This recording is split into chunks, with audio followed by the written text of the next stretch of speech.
Olá, pessoal! Bem-vindos a mais um episódio do Café Jurídico. Eu sou a Camila, advogada e professora. Hoje falaremos sobre um tema extremamente interessante e que gera muitas dúvidas em todos nós brasileiros. É a reforma previdenciária. E para nos auxiliar, estamos com a advogada, especialista em direito previdenciário, a doutora Tatiele Prestes. Olá, doutora! Olá, doutora Camila. É com imensa alegria que eu participo do programa hoje. Muito obrigada.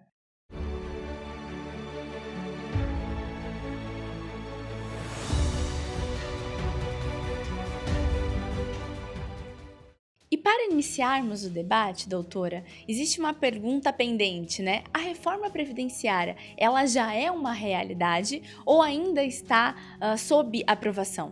A reforma previdenciária ainda não é uma realidade, ela está pendente de aprovação, está na fase de admissibilidade ainda, mas no início do ano nós tivemos mudanças significativas no direito previdenciário com a medida provisória 871 que entrou em vigor no dia 18 de janeiro deste ano. Essa medida provisória trouxe alterações no benefício de pensão por morte, no benefício de salário e maternidade, na aposentadoria rural, dentre outras alterações e benefícios. No benefício de pensão por morte, hoje o menor de idade, menor de 16 anos, ele tem 180 dias para fazer o requerimento desse benefício e os demais dependentes têm 90 dias para fazer o requerimento desse benefício, sob pena de prescrever esse direito. Esse mesmo entendimento foi aplicado no salário e maternidade. Hoje, a mãe também tem 180 dias para fazer o requerimento desse benefício sob pena de prescrever esse direito. Já nas aposentadorias rurais, o que percebe-se é que a legislação equiparou o trabalhador rural, aquele trabalhador que nasceu e passou a vida inteira com a enxada na mão, trabalhando na lavoura, percebe-se uma equiparação desse trabalhador rural com o produtor rural, que é aquele fazendeiro, detentor de terras, de uma condição pessoal e financeira ímpar, que sabe lidar com o Estado e com as burocracias do dia a dia. Então percebe-se uma equiparação desse trabalhador rural vulnerável e marginalizado com o produtor rural detentor de uma condição pessoal e financeira ímpar. Outro ponto também muito importante, doutora Camila, que veio com essa medida provisória 871, que já entrou em vigor no dia 18 de janeiro deste ano, é no que tange às fraudes previdenciárias. Antes dessa medida provisória, o único destinatário de qualquer responsabilização sobre fraude no deferimento desse benefício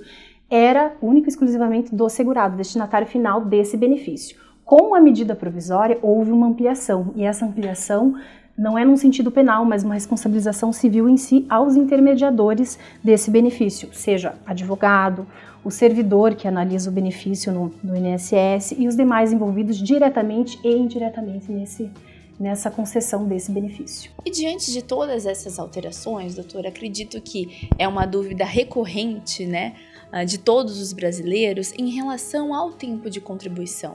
Existirá uma alteração sensível nesse sentido? O tempo vai aumentar, vai diminuir? Como que o cenário se dará se acaso a reforma previdenciária for aprovada? Hoje, o segurado ele tem a possibilidade de requerer o seu benefício por tempo de contribuição, que para o homem é um mínimo de 35 anos de contribuição e para a mulher 30 anos de contribuição.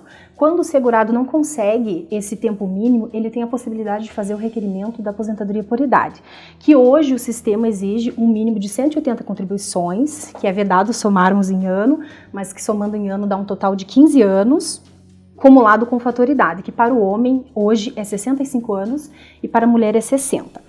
Com o novo modelo previdenciário, percebe-se que a aposentadoria por tempo de contribuição cai por terra, acumulando tanto o tempo de contribuição com a idade para o segurado conseguir fazer o requerimento desse benefício. A idade, houve um acréscimo somente para a mulher de 2 anos, permanecendo para o homem a mesma idade, sendo 62 anos para a mulher e 65 anos para o homem. O tempo de contribuição será de 20 anos, tanto para o homem quanto para a mulher, mas o problema dessa reforma, o cerne dessa reforma, é a base de cálculo. Hoje, o segurado ele tem a possibilidade, desde que ele cumpra todos os requisitos da legislação, ele tem a possibilidade de perceber 100% dos seus rendimentos, como se trabalhando estivesse. Com o novo modelo previdenciário, o segurado ele vai partir de um início de 60% desses rendimentos. Nossa. Sim, muito prejudicial, né? Então, um exemplo, se eu tiver uma renda de R$5.000 com o novo modelo previdenciário, eu vou partir de um início de 60% dessa renda que eu tenho.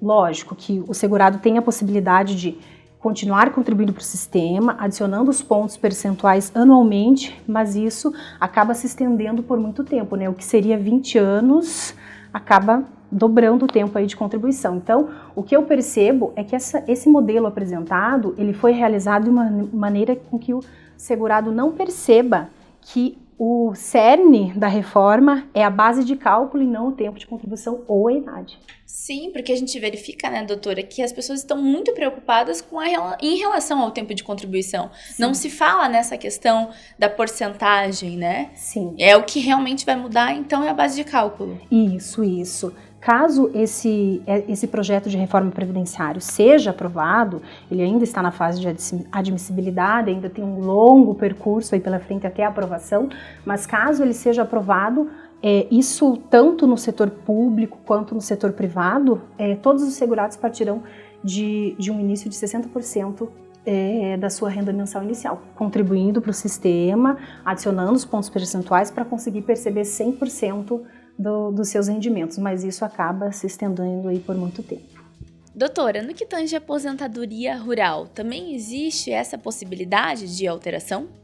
Sim, doutora, já houve alterações significativas com a medida provisória 871, que entrou em vigor no dia 18 de janeiro deste ano, e o projeto de reforma previdenciária vem para ratificar essas alterações já elencadas na medida provisória. Em que pese nós sermos um Estado social de direito que o Estado age positivamente para efetivar os direitos e garantias de cada cidadão, percebe-se um recuo do Estado e esse recuo fica visível quando nós olhamos para essa categoria de trabalhadores rurais.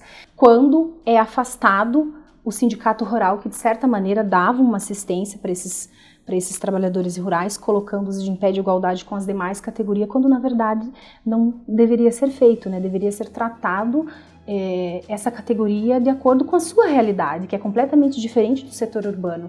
Aqui no setor urbano, se for para você comparar com o setor rural, quem leva a maioria dessas informações para o sistema é o grande empresariado. Arrisco a dizer que 90% das informações que chegam para o sistema e para o INSS é o grande empresariado que leva, as empresas que fazem, né, esse cadastro, levam essas informações pro INSS. Nesse momento eu tomo a liberdade para trazer um exemplo negativo de um país que realizou e foi aprovada uma reforma tão rigorosa quanto essa, que é o Chile, e que após essa aprovação dessa reforma previdenciária no Chile, houve um índice de suicídios dos idosos muito grande. Então, eu temo muito a aprovação dessa reforma nesses termos, que está em desequilíbrio, e espero assim que até a aprovação, nessa reanálise, que eles busquem um ponto de equilíbrio, porque isso significa para o trabalhador rural ter um prato de comida na mesa ou não ter um prato de comida na mesa. Doutora, e no caso da aposentadoria especial, está prevista alguma alteração? Em primeiro lugar, quem tem direito à aposentadoria especial é aquele trabalhador que realiza suas atividades exposto aos agentes nocivos químicos, físicos ou biológicos, por um tempo de exposição de 15, 20 ou 25 anos. O trabalhador que comprovar essa exposição nesse período de 15, 20 ou 25 anos, ele consegue fazer o requerimento da sua aposentadoria especial, desde que cumpra, né, os requisitos necessários, com um rendimento mensal de 100% dos seus proventos, como se trabalhando estivesse. Com o novo modelo apresentado, houve acumulação do fator tempo de exposição com a idade. O segurado não vai mais conseguir fazer o requerimento desse benefício só com o tempo de exposição. Ele vai ter que esperar acumular o tempo de exposição com o fator idade, que aí tem uma tabelinha progressiva, né, de 15, 20 ou 25 anos e a idade de 55, 58 e 60 anos. E a sua renda mensal também se enquadra nos mesmos moldes, partindo de um início de 60%, tendo a possibilidade de perceber 100% dos seus rendimentos, mas terá que contribuir para o sistema, adicionando os pontos percentuais anualmente, e esse fator se aplica tanto para o setor público quanto para o setor privado. Outro ponto muito importante que esse modelo previdenciário, caso ele seja aprovado, traz, doutora Camila, é a conversão do tempo especial em comum. Hoje, no sistema atual, o segurado tem essa possibilidade de fazer essa conversão do tempo especial em comum, que consequentemente acaba acrescentando mais tempo para o segurado. com esse modelo apresentado, caso seja aprovado, essa conversão cai por terra, não existirá mais essa possibilidade. E isso tem aplicação tanto para o regime geral quanto para o regime próprio da Previdência Social. Pelo visto, doutora, então o tema da reforma previdenciária, além de incerto, ainda é extremamente amplo, né? Nós não conseguiremos nessa conversa esgotar todos os pontos de alteração, mas a doutora Tatiele gentilmente se dispôs a deixar o seu e-mail para, caso você tenha mais alguma dúvida, pode entrar em contato com ela, que ela vai estar disposta a esclarecer todos os pontos pertinentes, né, doutora? Sigo à disposição para eventuais dúvidas e futuros diálogos. Muito obrigada. Nós agradecemos a sua participação aqui no Café Jurídico. O tema debatido hoje foi muito importante e suas respostas esclarecedoras, e contamos com a doutora numa próxima oportunidade, já com a reforma em andamento, né? Com certeza, eu que agradeço o convite, doutora. É com imensa alegria que eu participei desse projeto hoje. Muito obrigada. E você, gostou do nosso episódio? Nos acompanhe através do Instagram, @CamilaPrendim, no Facebook, na página do NEASECRIM e no YouTube, aqui no canal do Café Jurídico. Contamos com você. Até a próxima!